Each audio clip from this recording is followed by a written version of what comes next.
It's not fair. We heard it today in our gospel. We hear it almost every day of our lives if you have kids, many days, many times a day in your life. It's not fair. He got more than I did. She got more than me. It's not fair. And yet, what does that even mean?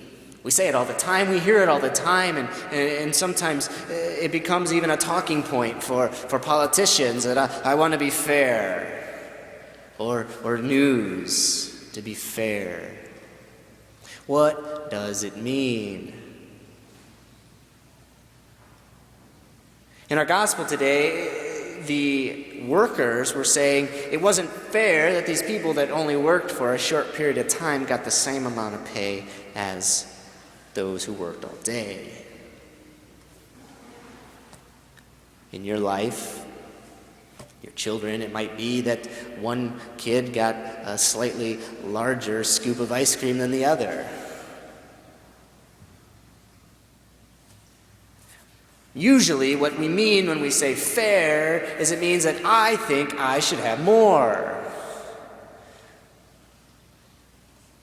Or perhaps some radical equality, that everything needs to be exactly the same, exactly equal. The problem with this line of thinking is it's contrary to everything as God created it. God didn't create things equal. Look at yourself and look at the person next to you. We're not radically equal. We're different by design, and that's a good thing. It's our differences that accentuate God's wonderfulness, God's infiniteness, His omnipotence. It's the difference, the complementarity of man and woman, which indeed shows the fullness of the human race. In our society, we want to show the radical equality between man and woman, try to make men and women exactly the same. But fundamentally, we're not. We can't be. We are different by design. And this is a good thing. Differences are not to be frowned upon. For indeed, our landowner here today says, "Why are you angry with me? Because I am generous?" Are we too blind to see the beautiful work of God, the beauty that is His handiwork in creation, to see all the differences that are on display, and to miss that beauty because we get caught up in the differences at work? The differences which make this great gift of creation, this reality in which we live, what it is. It's when we try to radically alter that, when we try to inject some radical notion of fairness into that and change that balance, change that harmony, that things get all out of sort. When we start injecting our will over God's will. Because ultimately we don't have an answer for any of these questions that we think we know so well. How much was the person who showed up at 5 o'clock supposed to get paid? It's not for us or the workers to determine. It's purely for the landowner to determine. How much ice cream is one child supposed to get versus the other? It may make parenting a little easier if they get the same.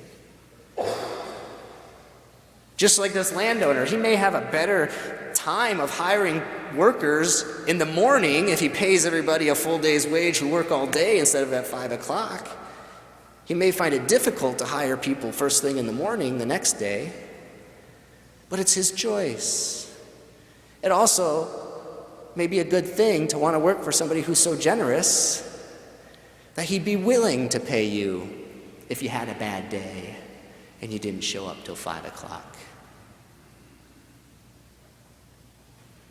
We get caught up so many times, I think, in the rules that we miss the creator of the rules. Isaiah says this very clearly. My thoughts are not your thoughts, your ways are not my ways. Echoing the voice of the Lord. That we can get so caught up in what are our thoughts, what are our ways, that we end up trying to dictate what is God, what God should do, what God should be. For we don't know anything about God beyond what he has told us. And so people will say, it's not fair that this person died so young. It's not fair that this person is sick. It's not fair that this bad thing happened to this good person.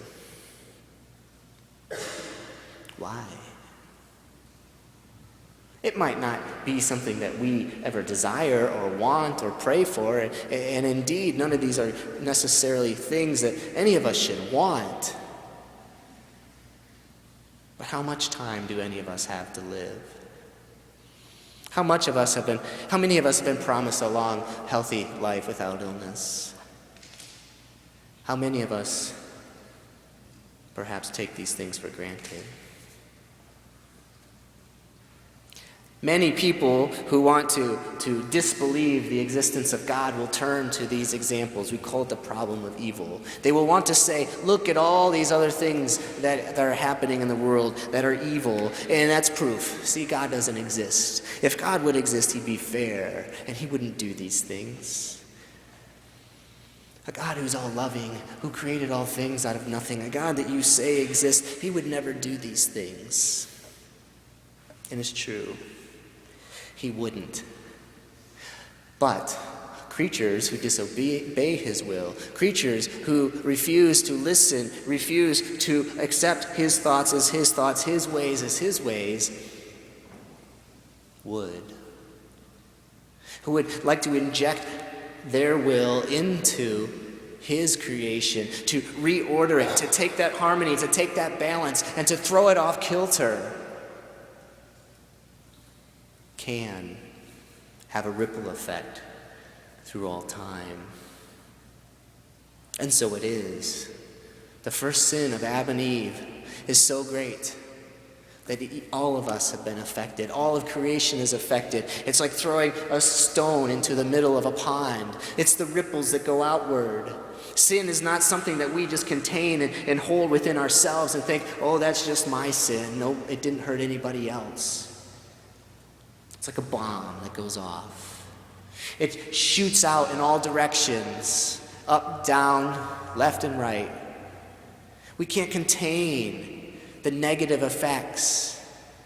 And it's this disharmony, this disunity of us injecting our will, ourselves, into the beauty of God's creation that causes things to go awry.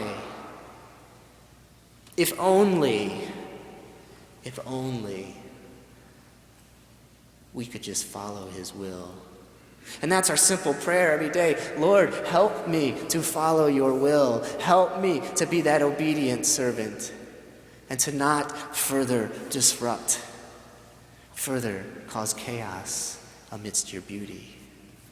St. Paul telling the Philippians, I can't wait for that day. I would rather be dead and glorified in the kingdom of heaven, but here I am. Almost lamenting his life. Here I am, alive. Why? We all have a mission. His mission, to bring the gospel of Christ to the world. And that's our mission, all of our missions, to bring this gospel, to bring the beauty of the restoration. Adam and Eve brought sin into the world, and we share in their sin every time we engage in it as well. Every time we turn our backs on God, for evil is not a thing at all. St. Augustine made it very clear. Evil is the lack of good. It's like when you turn a light off in a closed room, a closet. There's no such thing as dark. Dark doesn't exist. It's the absence of light. So it is with evil. Evil's not a thing prowling around. It's the lack of good. And we can turn our lives away from good.